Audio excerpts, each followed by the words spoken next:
بسم الله الرحمن الرحيم. طبعا أحب أذكركم إذا عجبك المحتوى اعملي اشتراك في القناة، سبسكرايب ولايك وشير وفعلي زر الجرس.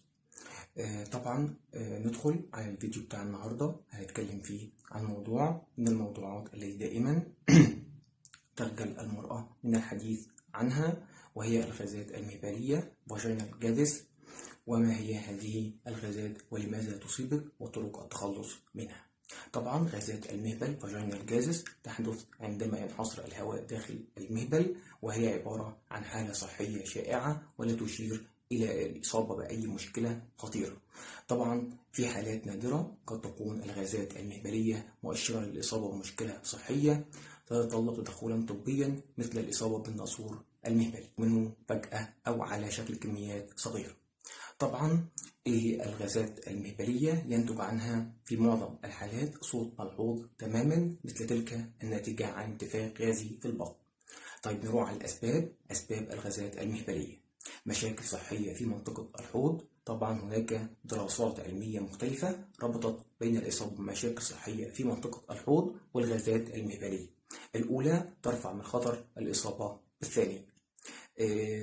السلس البولي، تدلي أعضاء الحوض وما يسمى بالبلفيك أورجان برولابس. السلس البرازي أو تدفق البراز، ضعف عضلات الحوض، النشاط الجنسي. طبعا خلال العلاقات الجنسية يسهل على الهواء الدخول إلى منطقة المهبل. روح للمنتجات النسائية وبالأخص تلك التي يتم إدخالها إلى المهبل مثل السدادات المصة تامبونز. وإيه هي السدادات المصة؟